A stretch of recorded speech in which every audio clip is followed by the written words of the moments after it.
We do know that we have many fears in our life. We are afraid of standing in front of many people here. We are afraid of people, stranger people. We are afraid of taking photographs, but how? How to convert them and how to convert the fear into your action, right? So today, Kim, with a lot of years experience in photography, will have you defy and conquer and win your fear. Có lẽ là chúng ta sẽ có rất nhiều nỗi sợ hãi trong cuộc sống của chúng ta. Sợ hãi được đứng trước mọi người nói chuyện. Sợ hãi ngay lúc này tôi thấy đi vào lần chụp hình trước mọi người như này. Sợ hãi chụp ảnh một người lạ. Sợ hãi khi các bạn đến gần một người chuẩn bị hành động lạ trên phố hoặc là họ có thể tấn công bạn. Vậy làm thế nào để vượt qua những nỗi sợ hãi như vậy? Và làm thế nào để biến nỗi sợ hãi thành một động lực để bạn thêm yêu những ảnh chụp? Thì ngày hôm nay Eric Kim là một người cũng có lẽ là nhiều bạn ở đây đã biết, còn tôi thì chưa biết gì về anh ấy cả. Thì sẽ giúp cho các bạn hiểu hơn về thế nào là những ảnh đường phố, thế nào là nỗi sợ hãi và làm thế nào để vượt qua chúng. Và bây giờ ngay bây giờ tôi sẽ dành thời gian còn lại cho Kim. Kim có thể nói một chút tiếng Việt với các bạn không? Một chút. Ok. Chào các anh, các chị. Chào các anh, các chị, các bạn. Tôi tên là Eric, nhưng mà tên là Trung Nguyên, tại vì thích uống cà phê Trung Nguyên. Nhưng mà hôm nay Eric rất vui được gặp các bạn, tại vì Eric yêu người Việt Nam, yêu Hà Nội, yêu gần qua Việt Nam, và anh tên là Cindy, người Mỹ gốc Việt Nam, và anh Eric, người Mỹ gốc Hàn Quốc. Nói tiếng Việt một chút, nhưng mà muốn nói tiếng Việt giỏi hơn. Eric Hà Nội chỉ 2 tháng, nhưng mà Hà Nội 7 tháng, sau Sài Gòn 6 tháng. Nhưng mà hôm nay Eric muốn giải chụp ảnh đường phố, tại vì Eric cũng thích miễn phí. Cũng lại thích miễn phí. Và xin cảm ơn Cindy, Hà, Long và các bạn hôm nay với Eric. Ok? Hôm nay rất vui. Ok.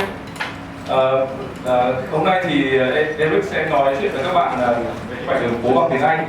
Mình cũng sẽ cố gắng để dịch cho các bạn nhiều nhất có thể, bởi vì thực ra mình cũng là người Việt Nam thôi.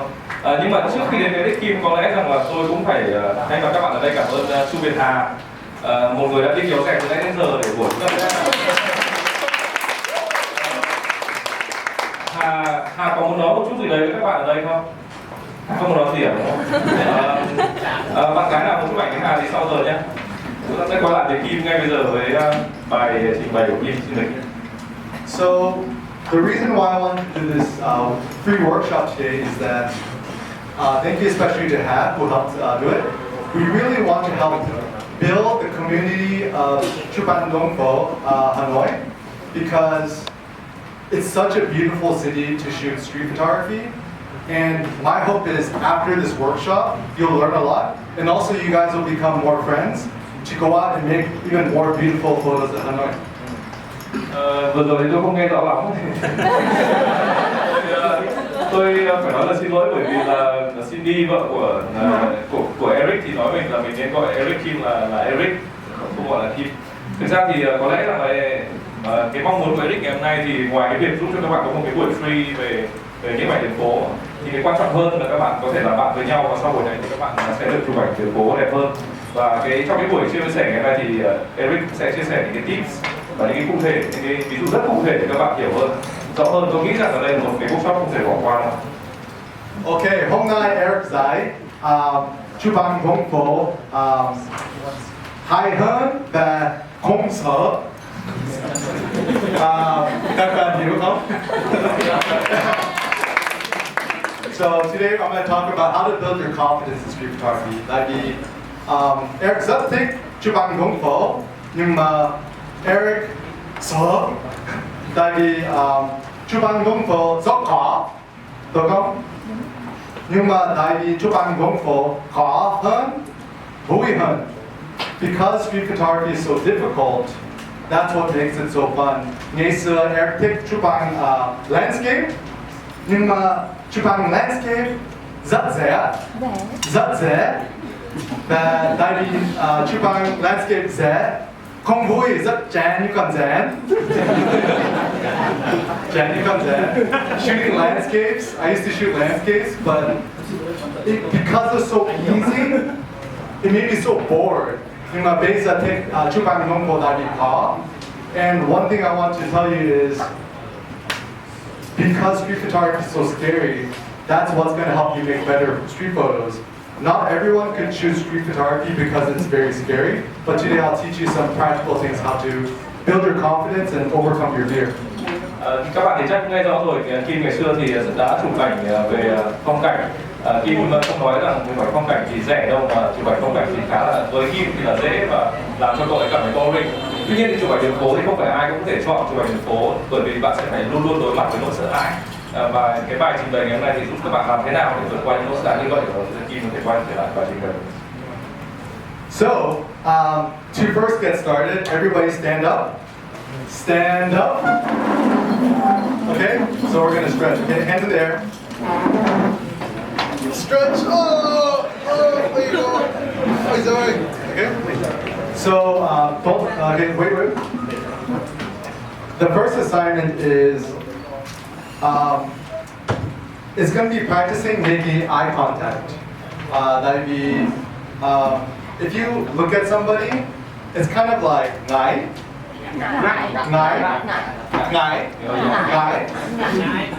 So when you're looking at somebody in the eye, it's ngai. It's so weird and awkward.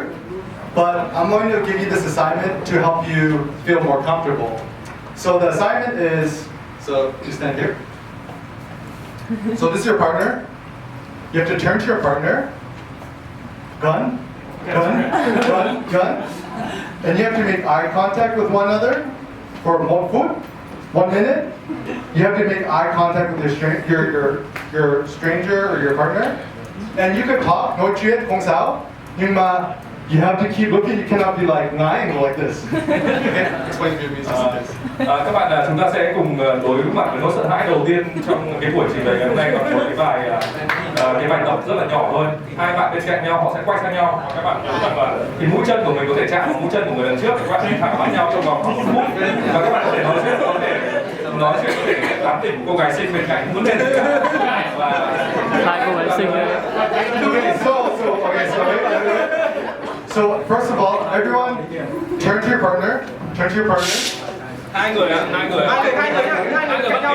kỳ ạ. Đây.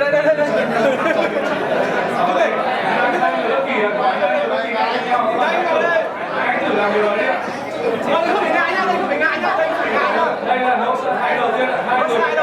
Bài một. Gần lại, chạm mũi chân vào nhau ạ.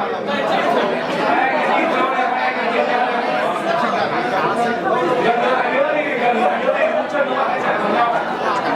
Mũi chân của các bạn hãy chạm vào nhau. Mũi chân chạm vào nhau. Không cần quẩy đi cho các bạn.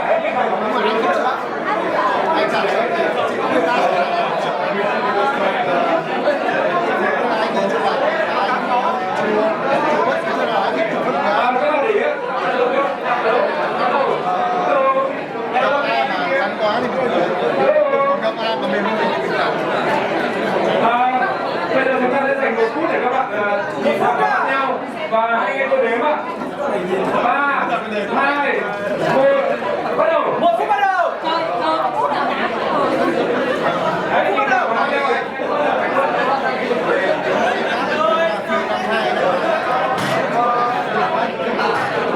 Lại gần nhau nhé.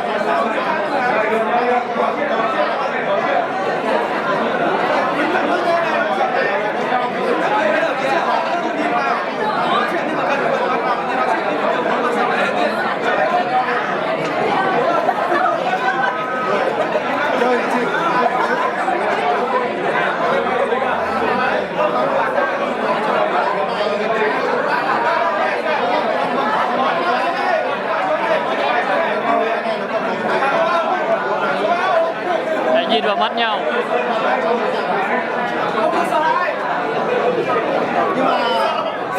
Nhưng mà người ta bỏ sợ anh ấy cũng sợ à? Có sợ à?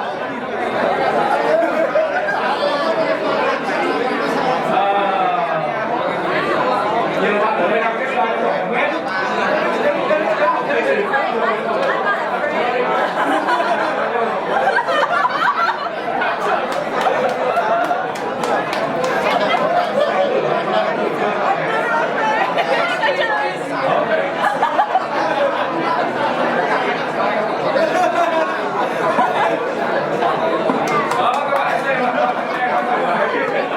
Cứ thoải mái.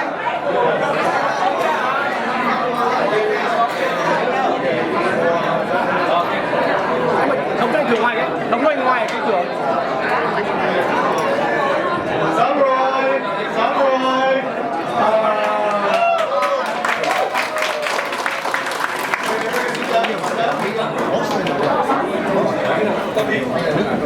Okay, so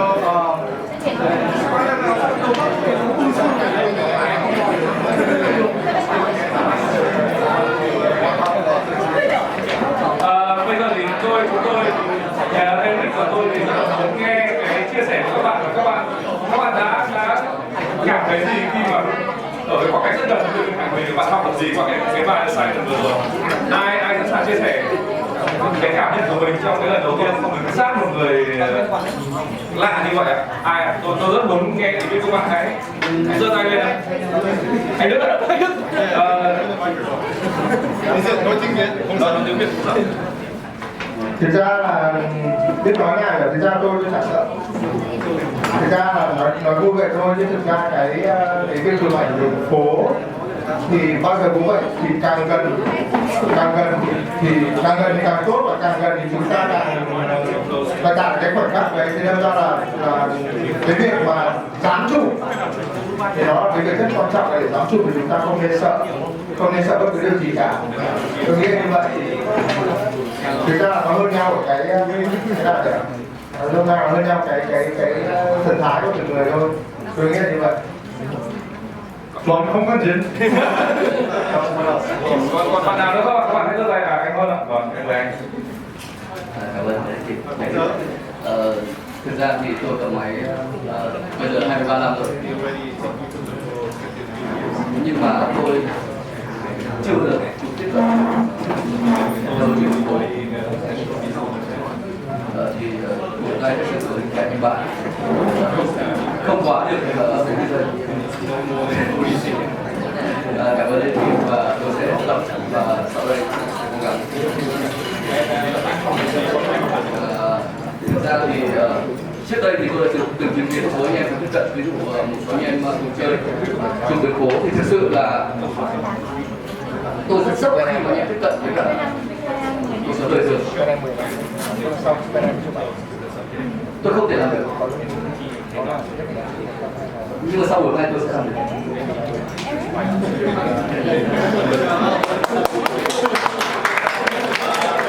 Anh có một chia sẻ nữa từ một ai đó một ý kiến nữa.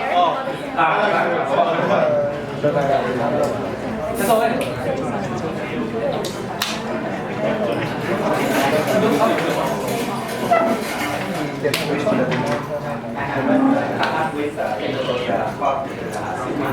And here is the first time I can get loading with someone with church. And with me, I have never taxi shop as a resident. And I don't quite fear when I can slowly someone. He is, I always know he is very but this time I met him. When I stand near him, I am quite fear. This is the same train, and with the lesson, I think the best friend. And this channel, I can run people in one time. I can come to the song. Thank you for the Các bạn có thấy rằng là ngay cái buổi ngày hôm nay, cái người mà duy nhất đến buổi ngày hôm nay mà đi vòng quanh tất cả mọi người, bắn tay chào đón và selfie với tất cả mọi người là Eric. Bởi vì Eric đã vượt qua cái nỗi sợ hãi là tiếp cận một người lạ. Tôi cũng khá là buồn khi mà đến đây các bạn cũng ngồi chuyện điện thoại, không nói chuyện, không bắt tay. Đó là một nỗi sợ hãi và hy vọng là trong các buổi như thế này lần sau thì các bạn hãy đến gặp gỡ nhau nói chuyện giống như các bạn nói chuyện với những người ngoài đường phố vậy. So, who here felt when they do that? Felt ngái? Ai ngại? Ai ngái? Ai ngái? Ai cảm thấy ngại không? Tin lên nhá, tin nhá, tin nhá. Ai ngái? Tin lên. Yeah, felt ngái, right? Wait. One of the most important things about street photography is it's 30% mental. Cái điều quan trọng nhất của chụp ảnh đường phố đấy là cái ý chí của bạn. 70% phụ thuộc vào cái ý chí của bạn.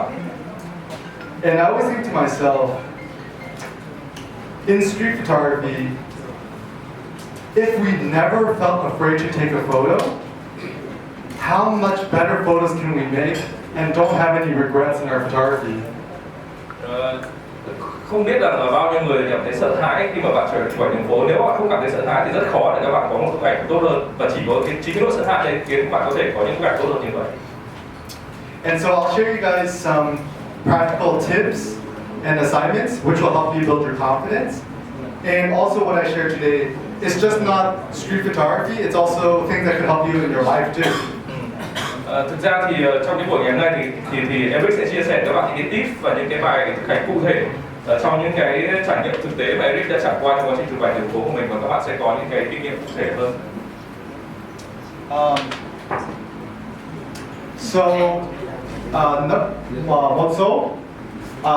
Try to get rejected. The idea is, in street photography, we're afraid that someone's going to get angry at us, someone is going to yell at us, and someone's going to say no to us. But in reality, the fear we have of how people react is worse than actually what happens. Đôi khi thì chúng ta cảm thấy rất là sợ hãi khi mà tiếp cận một người lạ, sợ họ sẽ phản ứng lại, thậm chí là họ có hành động mạnh mẽ hơn. Nhưng thực tế thì cái chính cái nỗi sợ hãi đấy và cái react của họ, cái gọi là cái phản ứng ngược lại của họ sẽ giúp cho bạn biết được làm thế nào để có thể tiếp tục được chụp bức ảnh đó. And so, the solution is try to get rejected, try to photograph what you're afraid of, and that's going to help build your confidence instead of running away from it. Và cái bí quyết ở đây đó là các bạn hãy thử xem, các bạn hãy thử chụp một người mà họ sẽ từ chối, các bạn không được phép chụp đi, và các bạn hãy làm theo cái lời mà sau đây thì em sẽ chia sẻ một cách cụ thể tình huống sau đây. Also, for me in street photography, I think there's two ways to shoot street photography. You could do it without asking permission, so you could also ask for permission too. So if you're really scared in those situations, you could just ask for permission. Đối với Eric thì có hai cái tình huống mà các bạn sẽ đối mặt khi mà chụp ảnh đường phố, đó là một là các bạn hỏi người đó xem là tôi có được phép chụp ảnh các bạn không, hoặc là cứ thế chụp thôi rồi hỏi sau. Tuy nhiên thì nếu mà các bạn cảm thấy quá sợ hãi thì hãy làm cái việc một, đó là hỏi họ tôi có thể chụp ảnh của các bạn không. Because I think what street photography we're trying to do is we want natural looking photos. It doesn't matter if it's with permission or without permission, as long as it looks natural. So there's a lot of photos where you can ask for permission and they say yes, and the photo still looks natural. Thực tế thì điều quan trọng nhất trong chụp ảnh đường phố đó là những cái đối tượng trong những bức ảnh của bạn trở nên rất là tự nhiên, cho nên là đừng quá quan trọng cái việc rằng là bạn đề nghị người chụp ảnh họ hay không. Có thể đôi khi là họ đồng ý cho bạn chụp ảnh, và các bạn hay gặp phải tình huống ở ngoài đó là tôi chụp ảnh bạn nhé, và yes, thì không hẳn là lúc nào các bạn cũng có những bức ảnh theo kiểu là tự nhất như vậy, hoặc là có thể tự nhiên được với những tip sau đây. So when we look at this photo, okay? So what I found interesting about the photo was just the one eye. And the way I shot this photo is the technical settings I have on my camera, if you guys want to learn, is I like to use the P mode on my camera, which stands for program mode, and it automatically chooses your aperture and shutter speed. And I use ISO 1600. And for this photo, because it was very bright and I just wanted the eye to be well lit, I did -1 exposure compensation. Thực tế thì tình huống này Eric hôm đó thì có kể với tôi rằng là Eric gặp một cái vùng nắng rất là đẹp, và cái mục tiêu của Eric đó là chụp cái ánh mắt của người đàn ông này khi mà người đàn ông này đang nói chuyện. Và với cái máy ảnh của anh ấy thì anh ấy luôn dùng cái chế độ program mode, tức là chế độ mà tự động về khẩu độ và tốc độ, và anh ấy hay set ở chế độ ISO là 1600. And the reason I like to shoot P mode or program mode is I don't like to think about technical settings when I'm shooting. I just want to focus on shooting. A lot of people say, oh, if you want to be professional, you only shoot manual mode. P mode is for newbies. Nhưng mà I know a lot of professional photographers who use just automatic mode. Nhiều người thì cứ đe dọa những người chụp ảnh mới rằng là nếu các bạn trở thành một nhiếp ảnh gia chuyên nghiệp hãy dùng manual mode, tức là chụp một cách tinh chỉnh các thông số. Nhưng mà đối với Eric thì Eric không coi cái chế độ đó là quan trọng, bởi vì Eric sẽ dùng chế độ P, bởi vì Eric muốn dùng toàn bộ cái khả năng của mình vào việc chụp ảnh thôi, không phải nghĩ quá nhiều đến các technique nữa. Okay, so I'll tell you how I took this photo. Okay, so I saw somebody on the Dintwai like this, right? So hold up your Dintwai. Okay. Tôi là người đàn ông trong này và tôi. So yeah, and then the one eye. Okay, this way. Okay. So I saw this guy on his phone, and then the light was like this. So I just went up, and I just went, tuk, tuk, tuk, tuk, tuk, and then wait for him to look at me. Khi mà Eric gặp một người đàn ông đang nói chuyện như tôi và anh ấy cứ anh ấy nhìn tôi và tôi nhìn anh ấy, nhưng anh ấy sẽ tiếp tục chụp và không dừng lại và không sợ hãi, hai người cũng không hỏi nhau cái gì cả, và họ có thể cứ chụp thôi. And one tip I have is, if you see something interesting, take one photo, click, take a step forward, click, take a step forward, click, and always try to take a click and take a step closer, because như cái hành động vừa rồi của Eric thì các bạn cũng thấy rõ là mỗi một cái khi mà bạn gặp một cái đối tượng như vậy thì Eric sẽ tiến một bước và các bạn anh ấy sẽ bấm một lần và tiếp tục rút ngắn khoảng cách đấy lại, và các bạn cảm giác là khi chúng ta đến gặp một người lạ, các bạn bước một bước, xong rồi bước một bước thì các bạn sẽ cảm thấy người ta sẽ phản ứng lại, có thể họ sẽ đồng ý và cảm thấy an toàn ít nhất thì các bạn hãy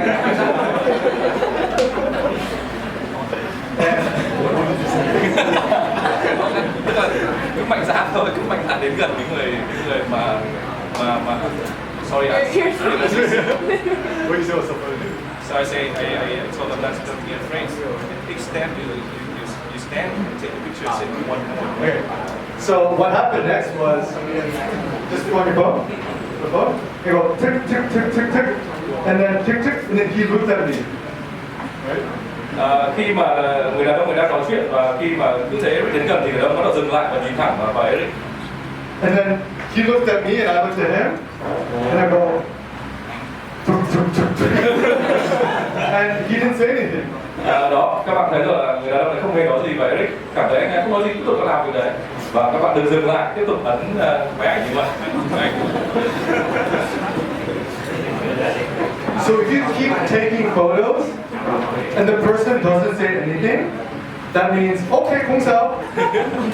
Khi mà trong ai cái hay nói là nếu anh không nói gì đấy là của mình, nên các bạn cứ tiếp tục chụp đi, đừng sợ hãi gì cả. Họ nói không là họ không nói gì nghĩa là đồng ý.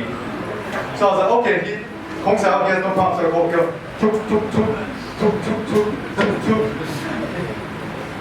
tuk tuk tuk tuk.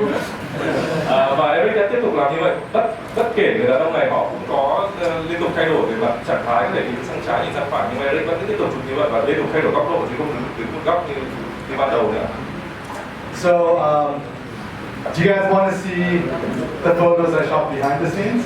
Và bây giờ thì Eric sẽ chia sẻ các bạn hôm đó Eric đã chụp bao nhiêu tấm mà người đàn ông này và họ đã react như nào. Các bạn có thể xem.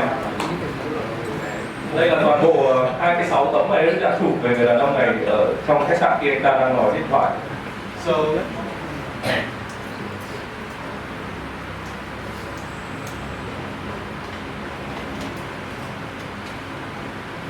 okay, so usually in street photography,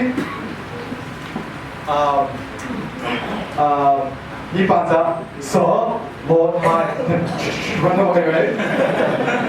But the reason why you want to take a lot of photos is you don't know if the person's gonna look at you, look away, and the composition is always a little bit different. Thực tế thì nhiều bạn sẽ chụp một cái rồi người ta thấy phản ứng rất là bỏ chạy luôn, nhưng mà thực tế thì không hẳn là như vậy. Và khi mà cái người đàn ông họ react lại bạn, tức là họ phản ứng lại bạn, thì cái bố cục của ảnh nó sẽ thay đổi theo. So if I show you the photos, so this is the first photo, second, third. So you can see I'm going click, click, click. click, click. What is going? And then he looks to the left. Click, click. So this is Vietnam. And then he's like, oh, Kung Sao. He looks to the other way. Click, click. And then I took a step to the right. Click, click, click, click. Come on, closer. Click. And then one important thing I want to say too is that when you think you have the best shot, you don't have the best shot. So try to shoot 25% more than you think you need to shoot. Trong quá trình bạn chụp thì các bạn thấy là chụp 26 tấm này thì đôi khi các bạn nghĩ bạn chụp và bạn nghĩ rằng bức ảnh đấy là tốt nhất bạn có rồi nhưng chưa hẳn đấy là bức ảnh các bạn sẽ là tốt nhất đâu, và các bạn hãy cứ tiếp tục chụp như vậy. So when I took this photo, I said, oh, like, I'm so annoying. I keep bothering him. I should just leave now. But I thought to myself, I don't know if I have the best photo, so I'm going to try to shoot some more. Rõ ràng thì nhiều bạn cũng sẽ rơi vào tâm lý như Eric, đó là khi đối diện với người đàn ông này và cảm thấy rằng tôi đang làm phiền anh ta, tôi đang cảm thấy tôi đang làm điều gì đó là tệ và tôi có lẽ tôi nên rời đi. Nhưng mà cùng lúc đấy thì Eric cũng tự nhắc nhở mình là chúng ta hãy tiếp tục chụp, tiếp tục đừng sợ hãi và tiếp tục chụp như vậy. So the tip is, if you think you have a good photo, không có, try to shoot 25% hơn. Như Eric nói là khi mà các bạn muốn dừng lại, không chụp nữa thì hãy cố gắng chụp thêm khoảng 25% số ảnh mà các bạn có thể, ví dụ 26 thì các bạn chụp đến khoảng 15 thì bạn nên chụp khoảng độ 5 đến 6 tấm nữa. And I just go tech, tech, tech, tech, tech, tech. Okay, and then this is the best one, right?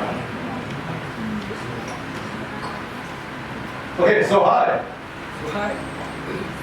Convert fear into excitement. So, has anyone here ever walked around for like 10 or 8 hours and you don't see anything interesting all day? Ở đây có bạn nào mà đã đi trong suốt một ngày đi ngoài ra ngoài 8 tiếng và nhìn thấy những thứ mà các bạn muốn chụp chưa? Có. Có. Ở đây có khoảng độ 30% những người như vậy. Yeah, it's really hard to see things that are interesting, right?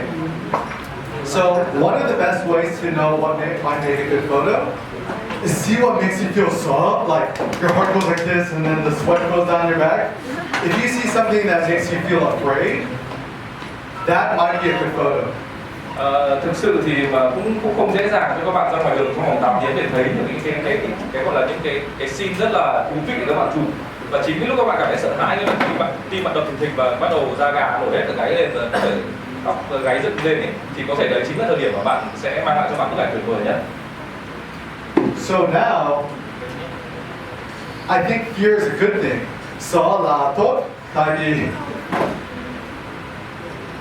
now whenever I see something scary, rather than feeling, oh, I don't want to take a photo, I said, oh, tại vì Eric saw, Eric vui muốn chụp ảnh. So when you feel afraid, don't think that I'm scared. Think that, oh, I'm not scared, I'm excited to take a photo. I want to take a photo. Khi các bạn cảm thấy sợ hãi thì Eric nói rồi đó, khi mà cảm sợ hãi thì hãy tự nhủ với mình rằng là tôi không hề sợ và tôi sẽ chụp bức ảnh này, đây là bức ảnh có thể là cái khoảnh khắc mà tôi cần phải làm gì rồi. So the tip is photograph what you're afraid of and don't think, because if you think more than 3 seconds to take a photo, you're not going to shoot. Điều quan trọng là các bạn đừng suy nghĩ là sợ hãi, đối diện với sợ hãi thì đừng nghĩ là sợ hãi, và chỉ cần 3 giây thôi các bạn nghĩ là bạn sợ, bạn sẽ bị miss mất cái cảnh đẹp đó thôi. Okay, so I'll tell you the story. Okay, ở đây. Đóng vai người phụ nữ trong phòng. Here. Okay, so sit down here. Okay, pretend like you're an old lady eating food. Okay. So the story behind this photo is me and Cindy were driving and then we're hungry, so we went to a restaurant. And we went inside, and I saw this woman, and then the colors were so amazing, but I felt really nervous and afraid and ngại. Câu chuyện đằng sau bức ảnh này đó là hôm đó thì Cindy và Eric đang lái xe thì cảm thấy đói và phải rẽ vào một nhà hàng để mà ăn. Thì khi mà Eric nhìn thấy người phụ nữ này có gọi là những cái mảng màu trên tóc và áo rất là hấp dẫn như vậy thì Eric cảm thấy rất là lo sợ, cảm thấy rất lo sợ. I went up to her, she's eating, and oh, excuse me, I love your tao cà mau đó áo rất đẹp, em chụp anh được không? Eric đến gần người phụ nữ đang ăn này và hỏi ô chị có một cái mái tóc rất là đẹp và cái màu áo cũng rất là đẹp, anh có thể chụp ảnh chị được không? And then chị nói là không sao, cảm ơn em. Chị làm gì? What do you want me to do? Và người phụ nữ này thì không cảm thấy vấn đề gì cả. Ok, chị có thể giúp gì được em không? And then em nói là không biết, show me your fingernails.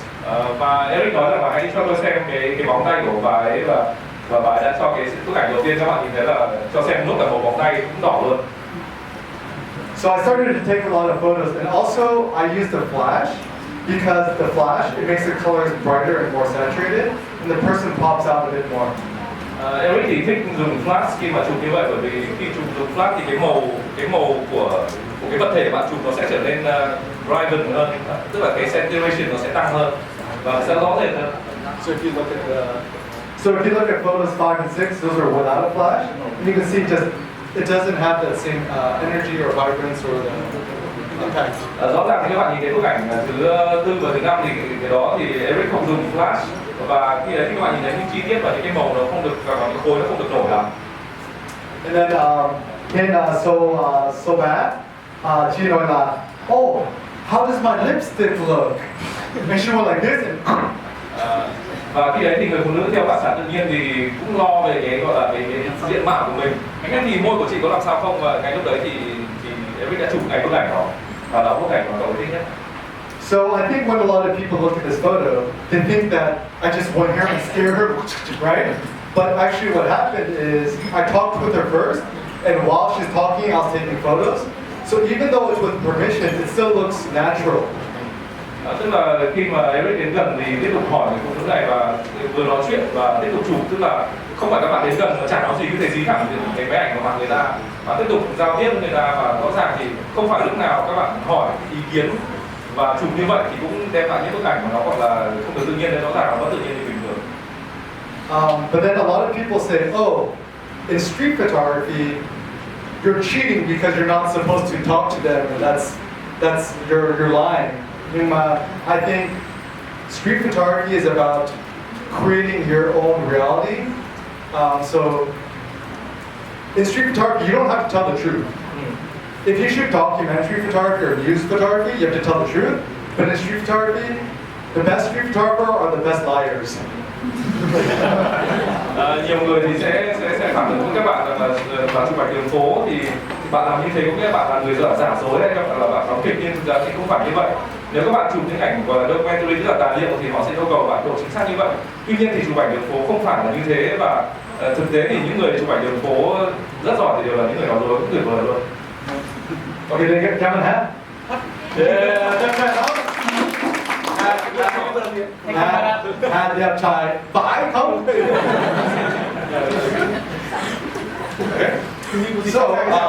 So back. Explain why you took the photograph. So a lot of times when you take photos of people, either with permission or without permission, they say, tại vì chụp ảnh anh chị, so like, why did you take my photo? And they're not angry, they just want to know why did you take my photo. Không quan trọng là các bạn có hỏi ý kiến chụp hay là không, nhưng mà đôi khi thì bạn sẽ gặp phải tình huống là những người trong ảnh đó họ cần biết là tại sao bạn lại chụp bức ảnh đó, và hãy luôn luôn nhớ cái câu trả lời của mình là gì. So do you want to know the story how I took this photo? Yeah. Okay. No. I am. Okay. Okay.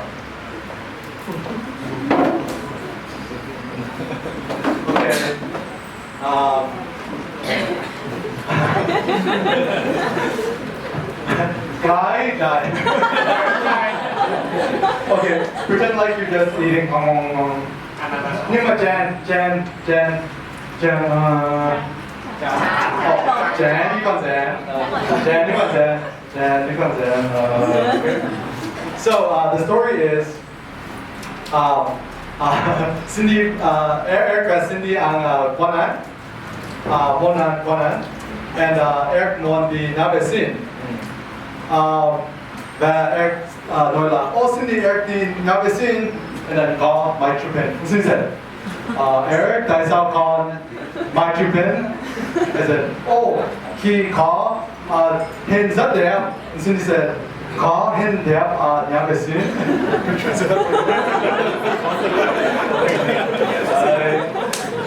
Khi nói lại đoạn lúc này thì bốn hai bạn này là một cặp đôi và họ đang ăn và họ cảm thấy rất là chán nản.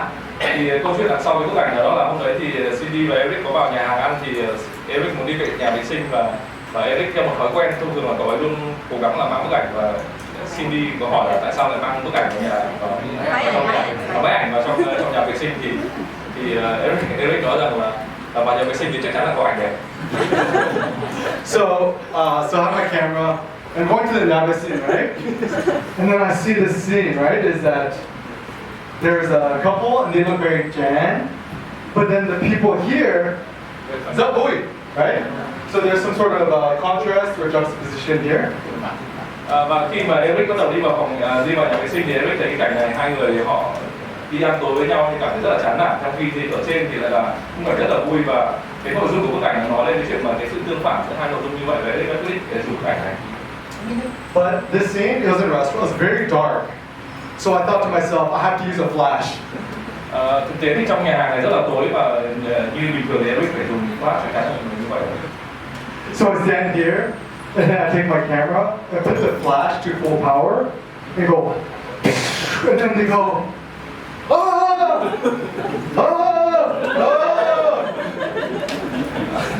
Và khi đấy thì Eric dùng cái máy ảnh và chụp với cái công suất lớn nhất của cái flash đấy và hai người này như kiểu đang ấy vào cái bát ấy là họ hú lên kiểu. and then I'll stand here with my camera, okay? And then they're looking at me, and I'm looking at them, and they look at me and I look at them, and I said, this place is so interesting. Is that a high come? Và rõ ràng vừa khi đấy họ bất ngờ thì hai người nhìn nhau như kiểu lỗ súng này, họ nhìn Eric nhìn lại và khi đấy cái nó bởi vì cái bức nền là sau kia bức tranh là sau cái rất là hấp dẫn là Eric đã chụp bức ảnh này. And then both of them look behind you, and they said, yeah, có. Và lúc đó thì Eric hỏi là đó cái bức ảnh này sau là có hấp dẫn không thì hai người họ cũng quay lại và họ xem cái bức ảnh này xong mình cũng rất là hấp dẫn. And then Eric nói là I'm not meal, cảm ơn. Và Eric lại không quên là nói với họ là ăn tối ngon miệng và cảm ơn. And then they said, không sao. And then I just went to the Java scene. And then I come back, and then Cindy nói like, có hen high Java scene không? I said, maybe.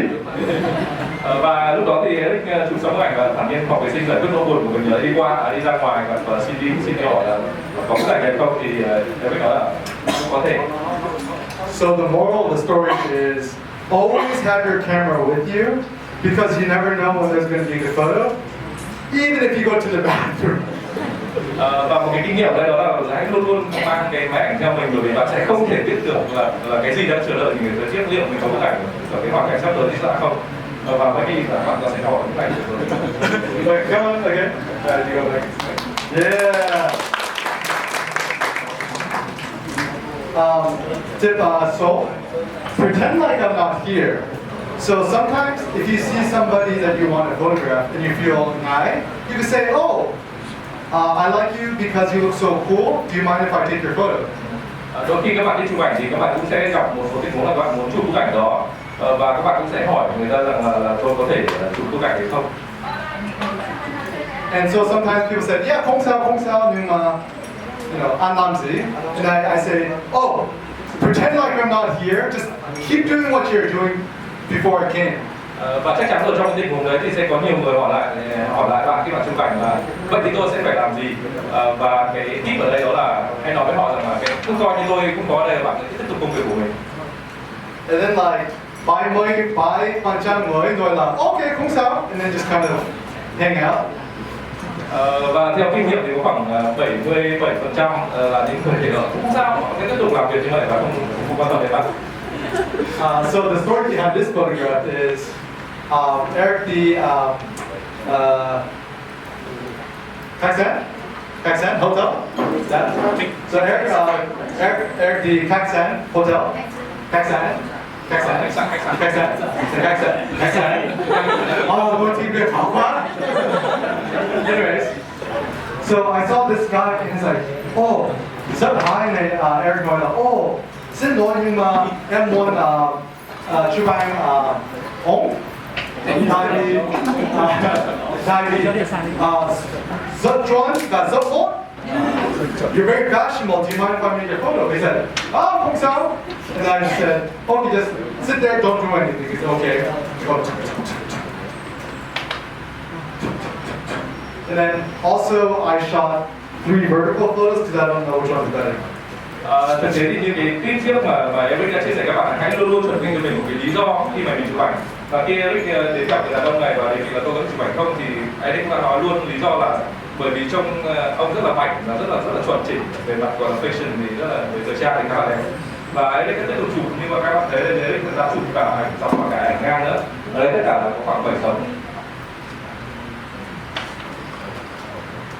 And the reason why I want to take a lot of different photos, so high, you can see this is too close here, right? Lý do mà Eric chụp nhiều bức ảnh bởi vì là các bạn thấy bức ảnh này cũng khá là ổn về mặt thần thái của người đàn ông, tuy nhiên thì cái giày của ông ấy có quá là đường biên và chính vì vậy nên chụp ảnh lại tấm ảnh này. And so high for photo 2, he blinked his eyes. Và với tấm ảnh này thì cái người đàn ông này đã nhắm mắt và cái tấm ảnh này cũng đã không đạt mặc dù đã sửa cái lỗi trước là của cái đường giày và cái giày quá gần đường bo của anh. And this was the best one. So you can see the composition is nice. And also, I don't like to crop my photos because it makes you don't improve your composition. Và đây là bức ảnh mà Eric cho là tốt nhất và Eric thì cũng không có thói quen crop ảnh. Bởi vì nếu các bạn có thói quen là chụp ảnh rồi về nhà thì crop ấy các bạn sẽ bị mất cái khả năng, mất cái cơ hội mà để cải thiện cái khả năng bố cục của các bạn thì các bạn chụp ảnh được. And you can also see I took another photo. He looked away. Các bạn nhìn thấy trong bức ảnh này thì người đàn ông này đã ngoảnh đi chỗ khác đúng không? So that's why you have to take a lot of photos because it's like taking photos of dogs or children. Sometimes they look at you, sometimes they don't. Cũng như là chụp ảnh người đàn ông già thì cũng giống như bọn trẻ con cũng như vậy, cũng đã liên tục di chuyển và cũng là lý do tại sao cái cũng giữ cái thói quen là chụp rất nhiều ảnh cùng một lúc. And also, if you have time, try to also shoot vertical photos at the same time because you don't know if the horizontal photo or the vertical photo is going to work better until you go home and then look at your photos on the computer. Đôi khi các bạn chụp ảnh thì các bạn cũng cố gắng là hãy xoay dọc cái bức ảnh của mình ra bởi vì các bạn sẽ không thể biết được là bức ảnh bố cục ngang hay bố cục dọc thì nó tốt hơn đến khi bạn về nhà xem lại những tấm ảnh đó.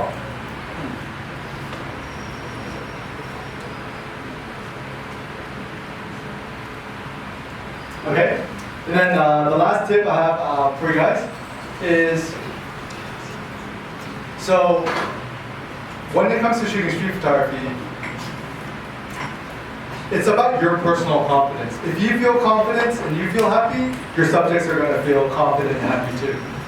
Nhưng khi bạn ra chụp ảnh đường phố thì cái người đối diện của bạn họ sẽ react, họ sẽ phản ứng lại giống cái cách mà bạn cư xử với họ. Tức là nếu các bạn ra ngoài mà cảm thấy tự tin và vui vẻ đối với người bạn chụp thì họ cũng sẽ cảm thấy như vậy. So humans also do the same thing other people do. For example, if I look at you and I smile, so look at me.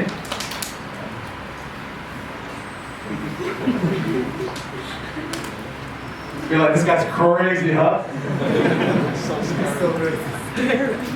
Of course you don't want to smile like that, but usually if you smile at people, they'll copy you and they'll smile back. Đó, các bạn cũng thấy một cái hành động vừa rồi Eric cũng đã thử. Nếu các bạn cứ tỏ ra là thoải mái, thậm chí là dù là hơi điên khùng một tí nhưng mà những người đối diện cũng react lại rất là vui vẻ và thoải mái thôi, không có gì để sợ cả. So sometimes you can take a photo of people without permission, and then after you take a photo, they look at you so weird, and they say, "Come on, thank you," and smile, and they say, "Không sao." Okay. Xin lỗi vừa không nghe rõ lắm nhưng có ý của Eric đó là đôi khi thì không quan trọng lắm các bạn là họ chụp ảnh hay không ấy. Khi bạn chụp thì đôi khi người ta sẽ biết là không mày làm cái quái quỷ gì thế và bạn là ok fun và họ cũng sẽ không sao gì cả, các bạn cứ sẽ chụp thôi. And a lot of people on street photography say, oh, I want to be invisible when I'm shooting street photography because if they see me taking a photo, the magic is going to disappear. It's not going to be as interesting. Đôi khi thì các bạn chụp ảnh đường phố các bạn sẽ nghĩ rằng là tôi phải thực sự là invisible, tức là tôi sẽ không xuất hiện trong hoàn cảnh đấy, nhưng thực ra thì cũng không hẳn là như vậy. Các bạn đừng quá lo ngại rằng là cái việc họ nhìn thấy mình thì những cái điều thần thoại, nhiều những thứ kỳ diệu, bức ảnh tuyệt vời nó sẽ không biến mất đi đâu cả. But in reality, when people see you, sometimes they can see you taking a photo, and then the photo becomes more interesting. Thực tế thì nhiều người họ có thể nhìn thấy bạn khi bạn chụp ảnh họ và bức ảnh đó cũng hoàn toàn có thể tuyệt vời như thế này. Okay, am I? Do that. Okay. So imagine you're a very old lady. She's an old lady. Okay, stand here. Okay. Oh, we need hai người. Hai người. Yeah. Okay, guys.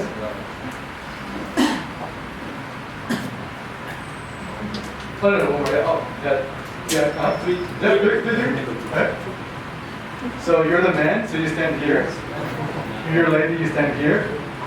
Zach, right? You guys can stand here. Okay.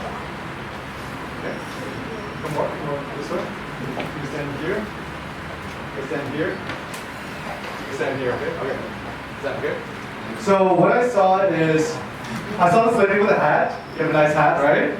And then I said, oh, there's kind of like the mafia, the people on the left and the right. Tức là khi đấy thì Eric có đi qua đường và gặp ba người thì Eric thấy là cái người phụ nữ ở giữa người già nhất đây ạ. Thì người phụ nữ này có một cái mũ rất là đẹp và Eric có chụp ảnh. And this is weird, but don't tell anybody this. Be my secret. I like old ladies in hats. I'm sorry, I don't need to... I think old women in hats are very beautiful. Eric nghĩ rằng là người phụ nữ nào mà đội mũ thì đều xinh. So anyways, I want to take a photo. So I got really close, and I crouched down, and I was going to take a photo. Eric đi đến gần người phụ nữ này và đột ngột thì hạ thấp trọng tâm xuống và chụp người phụ nữ này. And then she saw me, and then she went like this. Yeah. And then Và khi người phụ nữ này nhìn thấy như vậy và họ đã phản ứng như cái bức ảnh của các bạn nhìn thấy ở đây. Họ sẽ tay ra. And the way I took the photo is the light is coming from behind her, but I used the flash, so you could actually see her face. Và đây là các bạn nhìn thấy là cái độ hấp dẫn của bức ảnh này chính là trên là cái người phụ nữ đó, và trên đó thì ảnh ngắn ngược lại, và Eric có dùng flash thì để cái người phụ nữ này vẫn được hồi phối và mặt vẫn sáng mặc dù thường sáng như các bạn nhìn thấy. But the interesting thing is, if I didn't crouch down and she didn't see me, she would just walk like this. But because she saw me, she gave me the jazz hands going like. Như các bạn thấy đấy, thì như Eric đã chứng minh rằng cái việc người phụ nữ đó nhìn thấy Eric thì họ lại có cái phản ứng là tuyệt vời hơn. Thay vì việc nếu mà họ không nhìn thấy Eric, có thể người phụ nữ tiếp tục đi thẳng qua đường thôi. So Eric, so I went, this, what? Chick, okay. I said thank you, and she said okay, you're welcome. And she kept walking, keep walking, and go up. And then he looks at me weird, walk away. And then, so if you see the behind the scenes, this is what happened. Okay, come on, Chick, you guys sit down. So this is, that's you looking at me weird. So the moral of the story is, sometimes you want to be invisible, of course, but don't be afraid if people notice you taking their photos, because them reacting to you can make a more interesting photograph. Cái lời khuyên của nhiều người chụp ảnh đó là các bạn hãy cố gắng là invisible khi mà các bạn chụp ảnh đường phố, nhưng không phải lúc nào cũng như vậy. Rõ ràng trong nhiều tình huống thì cái việc phản ứng ngược lại của những cái đối tượng trong bức ảnh thì làm cho bức ảnh có thể trở nên tuyệt vời hơn. Okay, so I'm going to transition, and I want to show you guys some practical tips in terms of shooting street photography, because I'm a big fan of tips. Okay, so where's this stand here? Okay. So, one street photography technique, if you want to get very close to people and get a good photo, don't make eye contact with people, pretend like you're photographing something behind somebody. Có một cái kỹ thuật chụp ảnh đường phố đây là đôi khi bạn cái cách mà bạn đến gần cái người đối tượng chụp ảnh của bạn là hãy cố gắng đừng nhìn thẳng vào mắt họ, và hãy cứ coi như là bạn đang chụp một cái vật gì xung quanh đấy thôi, chứ không phải là chụp người đó. Okay, so for this photo, stand here. Okay, am I? Okay. Em tên là gì? Vâng, okay. Có bên vai không? Có điện thoại không? Có. Okay. So stand here. Okay. You can take off your bag. Take off your bag. And then you have to wear a suit, so button up your shirt. Button up your shirt.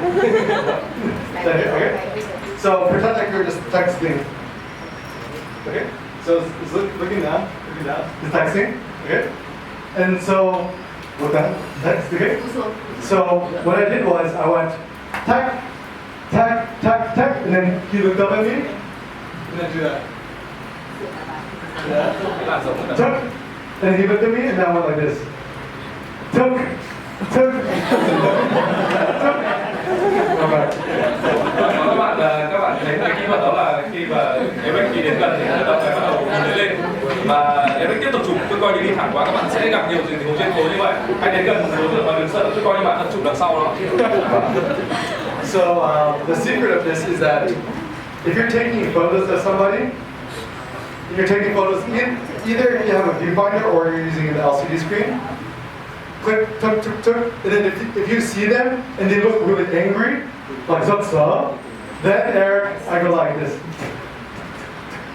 Go behind them.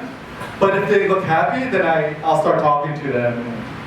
Nếu các bạn khi chụp ảnh đường phố thì cái trường hợp vừa rồi là Eric gặp người đàn ông này và họ phản ứng lại một cách khá là giận dữ thì Eric lựa chọn cái cách như vậy. Còn nếu mà người ta phản ứng lại một cách bình thường thôi thì các bạn cũng nên nói chuyện với họ thì tốt hơn.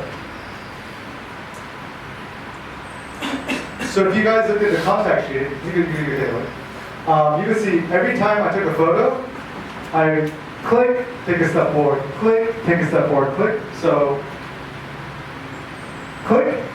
You can see there's too much jang here. Hong down. Okay. Okay. And too far. So I took a step closer. Click. This is tốt hơn nhưng mà có jang. Hong down. Right. And then I got closer, and then is that high? Like him putting his hands in his head. It's a good photo. So this click.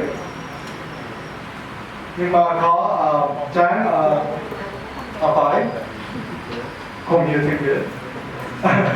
And this one now the composition, the framing is really nice because không có jang ở đây. And the framing looks good and also has good emotion because it's like this. Rõ ràng thì như các bạn thấy là cái thói quen của Eric đó là không crop khi mà về nhà chụp ảnh mà sẽ crop ngay khi chụp. Chính vì vậy mà các bạn thấy là ở trước đây có những hành động của đàn ông này như là vuốt tóc rồi những biểu hiện cảm xúc khác. Tuy nhiên Eric không chọn bức ảnh đó bởi vì nó có cái phần trắng ở bên cạnh và làm cho bố ảnh rất là tệ. Còn trong cái bức ảnh này thì mặc dù là nó đã tốt hơn rồi, nó đã loại bỏ cái phần trắng bên cạnh rồi nhưng Eric cũng vẫn tiếp tục tiếp. Các bạn xem thư xương của Eric. Thư xương của Eric ở đâu? Right? And then, so in street photography, sometimes getting your shadows in your own photos could make it more interesting. Các bạn đã thấy là hình ảnh của Eric ở trong cái bức ảnh vừa rồi chưa? Rõ ràng thì trong chụp ảnh đường phố với Eric thì nhiều khi cái gọi là cái bóng đổ của bạn ở trong bức ảnh thì làm cho bức ảnh cảm thấy thú vị hơn. And one important tip I'll give you too is that often in street photography, if somebody looks at you, makes eye contact, it makes the photo more interesting. Một cái tips mà Eric muốn chia sẻ là khi mà các bạn chụp ảnh đường phố mà cái người mà bạn chụp với họ nhìn thẳng với vào mặt của bạn thì có thể bức ảnh sẽ là bức ảnh tốt hơn. So I kept click, click, click, look at your device, and then I waited until him to see me, and then he looked up, and then he clicked. Và đây là bức ảnh mà các bạn đã thấy người đàn ông đó đang mặc dù đang nhắn tin nhưng mà khi mà hai người gọi là eye contact với nhau nhìn thẳng vào mắt nhau thì Eric chọn bức ảnh này. And because he looked very angry, I kept taking photos and pretending like I was behind him. Đó và những kỹ thuật mà Eric chia sẻ thì người đàn ông này tỏ ra khá tức giận mà Eric coi như không để ý và tiếp tục đi thẳng qua. So you can see the last photo. I just pretend like I'm shooting at Starbucks. Đó và Eric thì cũng tỏ ra là mình ngây thơ vô số tội để đi qua chụp Starbucks một lần. And then wait, is this in here? So I go tick, and he's looking at me like weird, and I said, "Oh, sorry," and I just left. Đó rõ ràng thì Eric tỏ ra rất là bình thường như ở Việt Nam người này các bạn anh chụp ảnh phố chia sẻ là đôi khi bạn tỏ ra một người nước ngoài vì như vậy tức là họ nói tiếng Việt, họ nói tiếng Việt các bạn coi như các bạn là người nước ngoài không hiểu gì cả, tiếp tục đi tới truyền hình không sao cả. Okay, so once again, okay, let me ask a question. Tại sao hiện hải không? Why is this interesting? Có ai có thể trả lời cho câu hỏi của Eric là tại sao bức ảnh trở nên hấp dẫn không? Ai ạ? Có rất là điểm gì không? I think he helped to start a woman. I think so. Yep. Bạn ấy nghĩ rằng là bởi vì là đàn ông này bị phát hiện khi vào cái cửa hàng phụ nữ, dành cho phụ nữ. Ai có lý do nữa không ạ? Nghĩ là do cái môn. Bạn ấy thích vì cái lyrics. Bạn thích cái sở lyrics. And the next question I have is, how do you think I made the photograph? How do you think I took the photo? Và câu hỏi tiếp theo của Eric là bạn nghĩ sao Eric đã chụp bức ảnh này như nào? Ai có thể đoán xem là Eric đã làm điều đấy như nào không?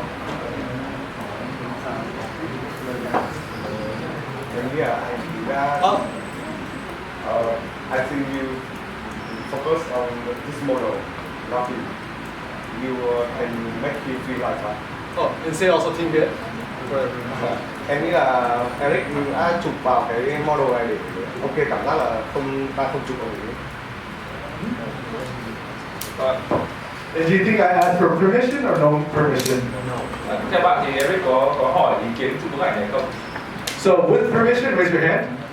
Ai đồng ý việc là Eric có hỏi ý kiến chụp bức ảnh này thì giơ tay lên. Okay. Without permission? Không hỏi cứ thế chụp ạ. Rất là đông. Okay, I'll show you the secret, but you have to go like this. Oh, do Vietnamese people do not do that? This is like, oh yeah, okay. Oh, okay. Sorry, xin lỗi. So this is how I took the photo. So, một, hai, ba, bốn, năm. So every time I take a photo, I click, keep getting closer. And what I try to do is not have the eyes here, only the face and the lips here. Như thói quen của Eric thì Eric sẽ liên tục chụp và cái mục tiêu của Eric đó là ở đây thì chỉ muốn chụp cái môi thôi và cắt bỏ cái phần mặt ở phía trên của cái người mẫu. And also one tip I have to street photography is that if you want to make a more interesting street photo and you want more depth and layers, don't focus on what's closest to you, focus on what's furthest away from you. Một cái tip mà khi Eric chụp ảnh đường phố là các bạn đừng bao giờ lấy nét vào những cái vật ở gần mà hãy lấy nét vào những cái câu chuyện ở đằng sau á. So this guy back here is like looking here around.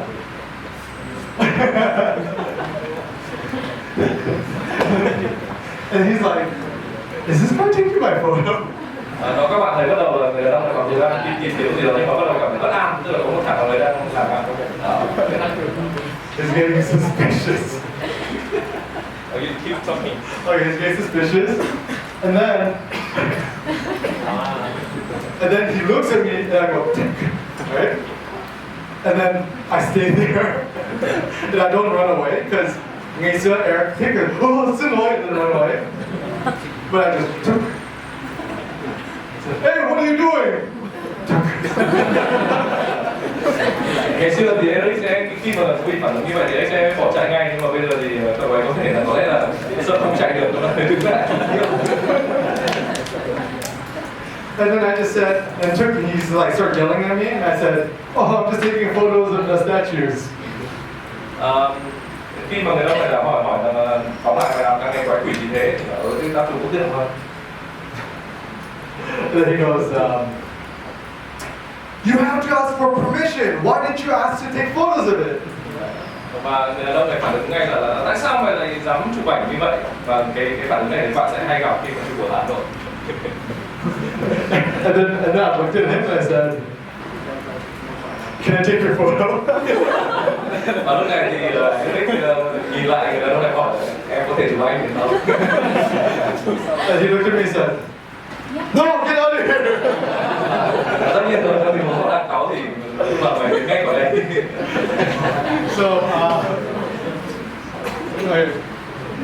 So the lesson is, once again, keep clicking and getting closer, and then when people react to you without permission. Without permission này.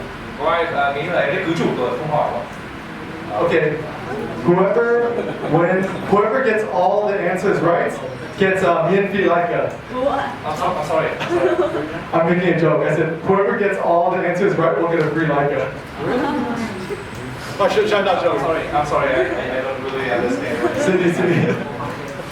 Nếu ai trả lời được tất cả câu hỏi đúng thì được một máy chụp hình mắt miễn phí. There, one good, okay? So do you want to know how I took this photo? Các bạn có biết là Eric đã chụp bức ảnh này như nào không? Like I told you, I'm a very good liar. Nhiều người nói rằng là Eric là một người nói dối rất là khéo léo. Và các bạn nếu ai trả lời đúng câu hỏi thì đây có anh Phong đây ca và sẽ tặng miễn phí một cái ca đấy. This is so high.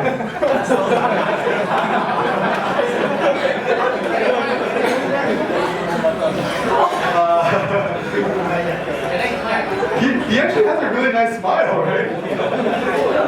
Người đàn ông này có vẻ là hơi tăng động. Và anh đang có nụ cười cũng rất là sâu ai, không biết phải dịch như nào. Okay, so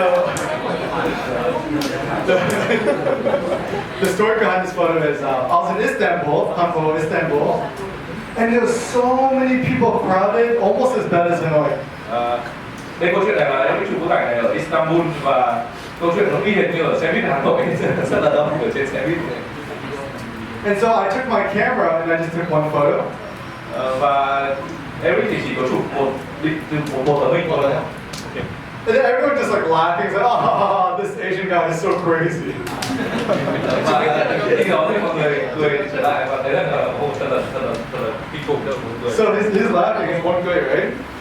And then I said to him, oh, and I don't speak Turkish, so I said, oh, one photo, không buồn cười, no laughing, serious. Và đó thì Eric nói rằng là không cười và một bức ảnh không cười được không? So the second photo.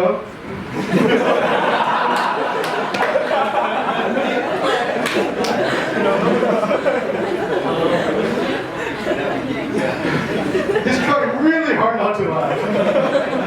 Có vẻ là người đàn ông rất khó để không cười. No, very serious.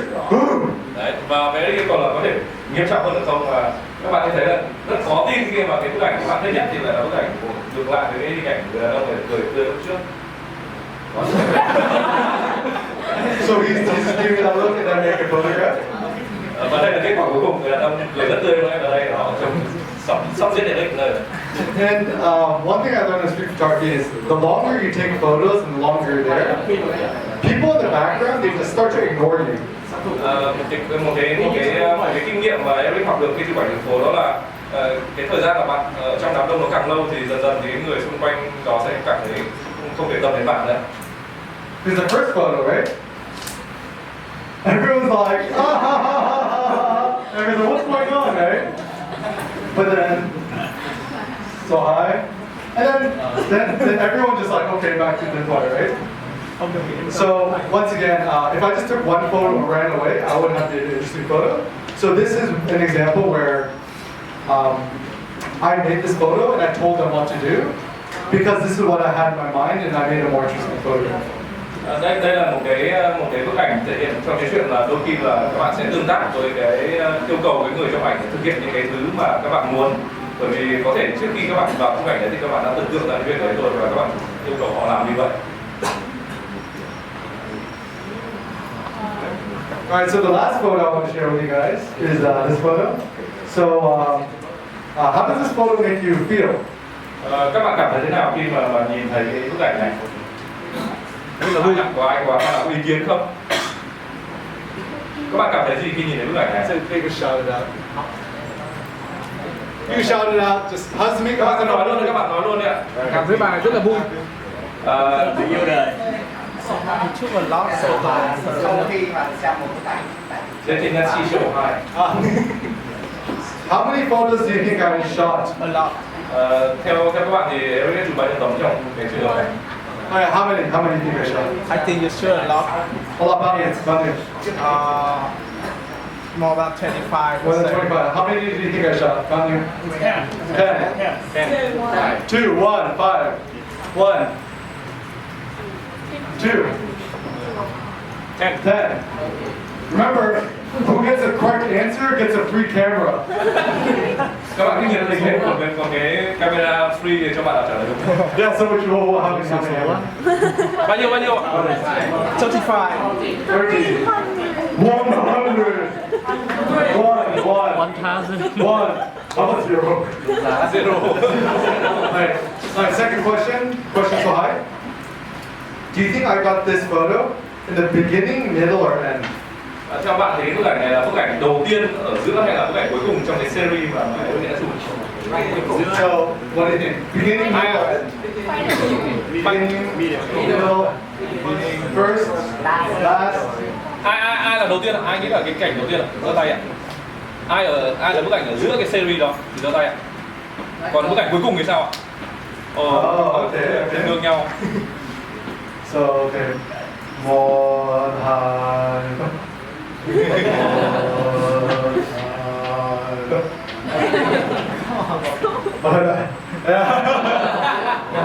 Okay, Badu. Badu. 29 tập. 29. Bao nhiêu tập ạ? Did anyone say hi, Richard? Ai. Okay, yeah, Missy, yeah. Okay,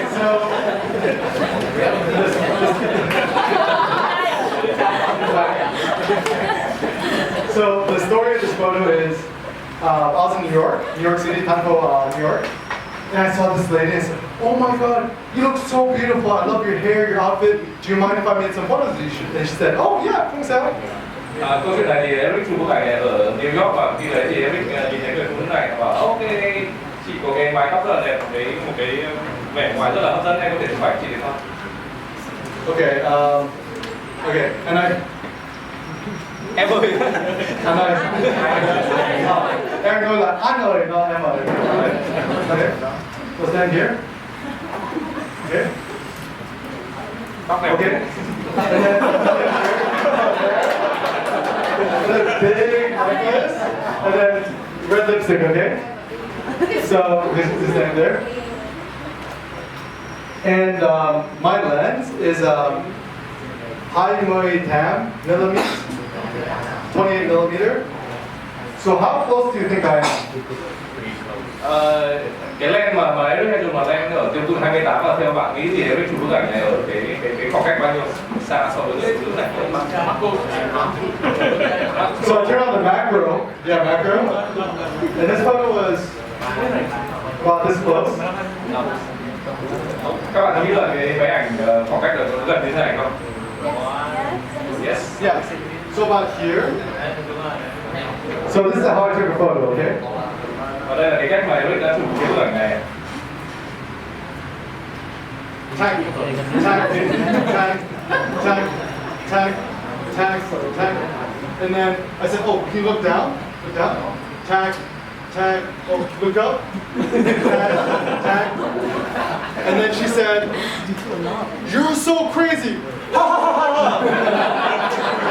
Đó và các bạn thấy không? Eric cố gắng chụp và nói rằng là sang phải thì sang trái tí lên tí xuống tí và người bảo mày bị dở hơi à? Đấy là lúc đó thì bức ảnh nó là bức ảnh tốt. And that's when I got this photo. So tag.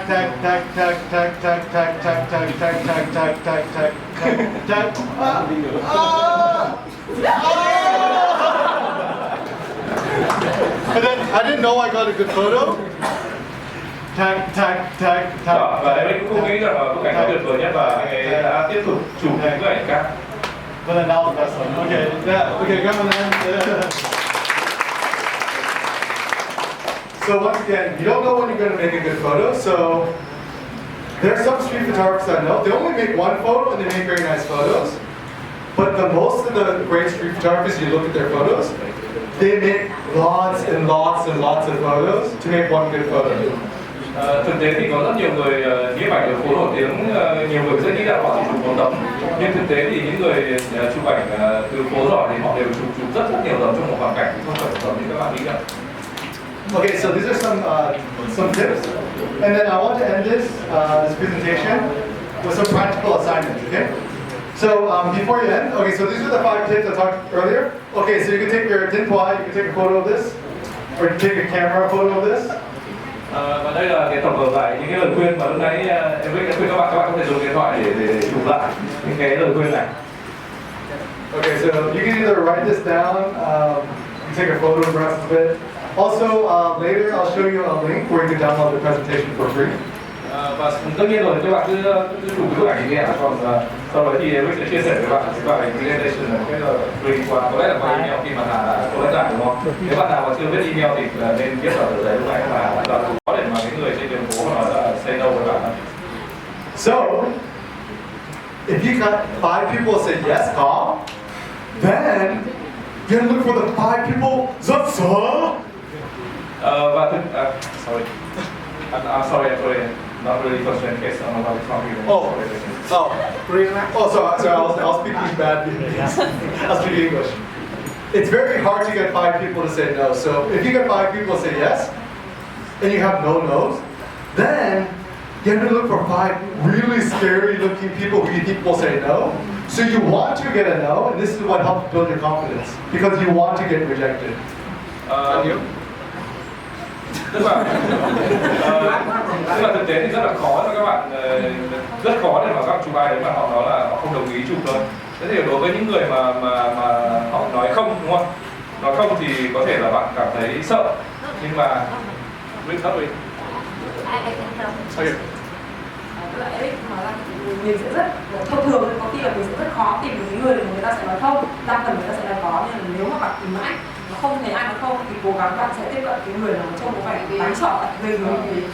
cảm ơn chị. Cảm ơn chị. Đến lúc đấy người ta có phản ứng bạn sợ thì bạn sẽ tăng cái độ tự tin của mình. Cảm ơn chị rất là nhiều mà. Okay, cảm ơn chị, cảm ơn Minh Phi.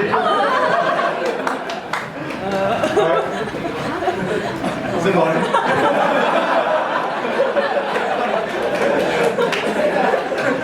Okay, assignment so high is take at least 10 photos of each person or scene.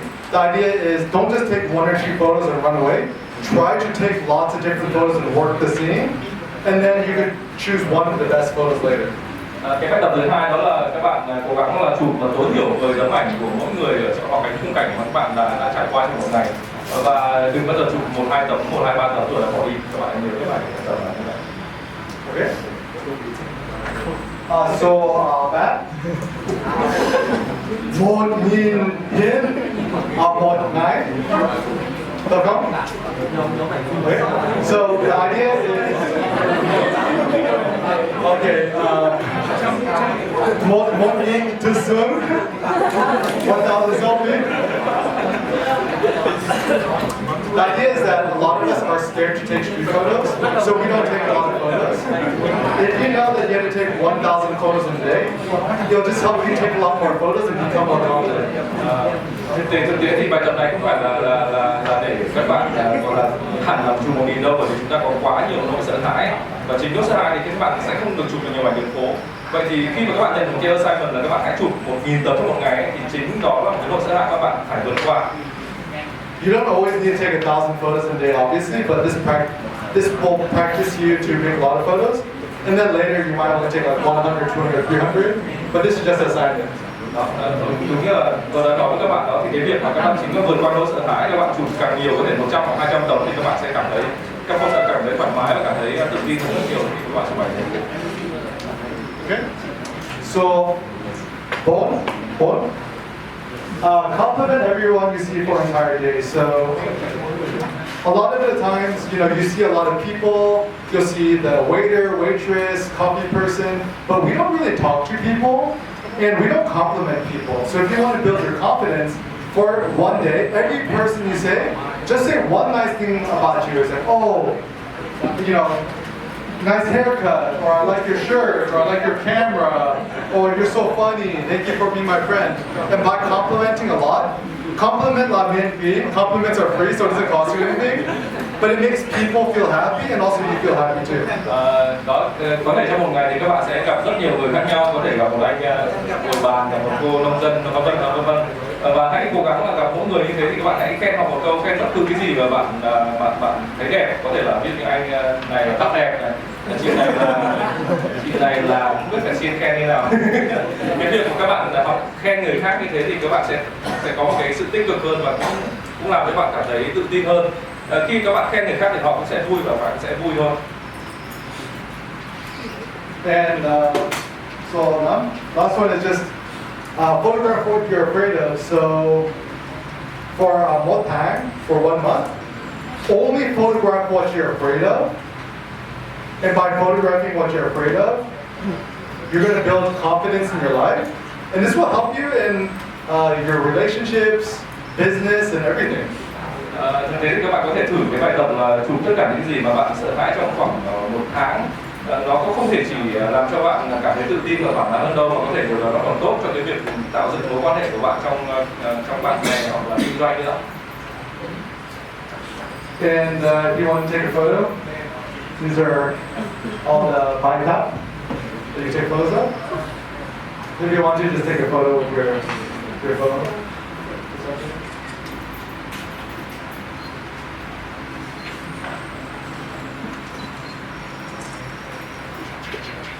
Các bạn được 20 tấm một ngày rồi đấy. I should say that take the pictures, you have 20 photos for 1,000. You have to take 1,000 photos of this. Okay? And if you want to download the presentation, so I upload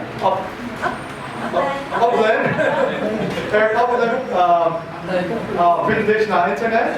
So you can just go to erickinphotography.com/blog/Vietnam or bit.ly/erickinvietnam, and you could download this for free.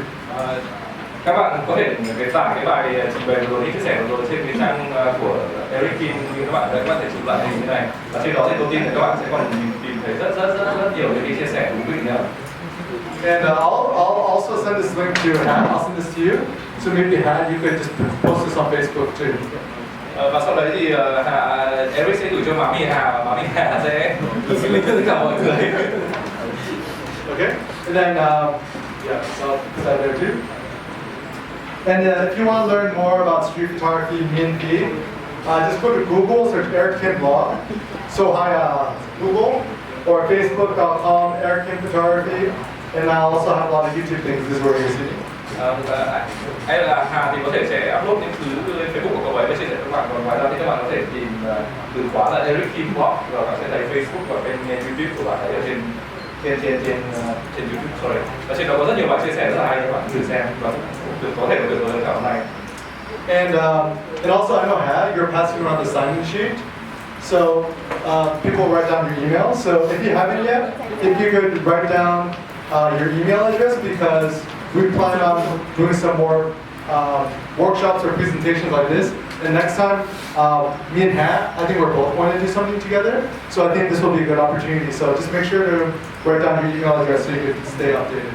Các bạn đừng quên là ghi vào cái tờ giấy mà Hà đã ở đầu buổi gửi cho các bạn ấy, thì có địa chỉ email, số điện thoại, bởi vì rất có thể trong thời gian tới thì Eric và Hà sẽ có một cái project làm cùng nhau, có thể sẽ có rất nhiều workshop nữa mà chúng ta có thể làm. Okay, so xin cảm ơn. Thank you guys so much for your time. Yeah.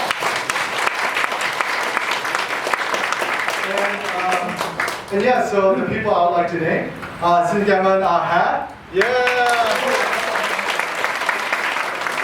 Along. Yeah. And then maybe you could thank some other people. I don't know who else helped. Who else helped? I'll tell Hat to give thanks to who else helped. Tức là Eric muốn một chút thời gian cho Hà để Hà có thể dành những lời cho những người đã giúp đỡ trong ngày này. Sao? Hà Không phải đâu, thực ra thì mình đang muốn là mọi người anh có hiểu từ đấy. Ok, có lẽ là Hà thì sẽ dành những lời tốt đẹp cho những người đã giúp đỡ trong buổi ngày này tại quán bia. maybe how we just say something to the people who have us today on the GS station here. Okay, but maybe time for us to get more salary or question from the people who are here today. Okay, so before we end, I'll let you use this time to maybe if you guys want to ask some questions, just raise your hand and ask a question, and then we're gonna answer the questions. Các bạn chúng ta có một buổi chiều rất là vui và có lẽ rằng thời điểm này chúng tôi rất là mong các bạn hãy vui vẻ lên, hãy làm bạn với nhau và hỏi thêm nhiều câu hỏi. Và mời anh ạ. Yes, I got the questions like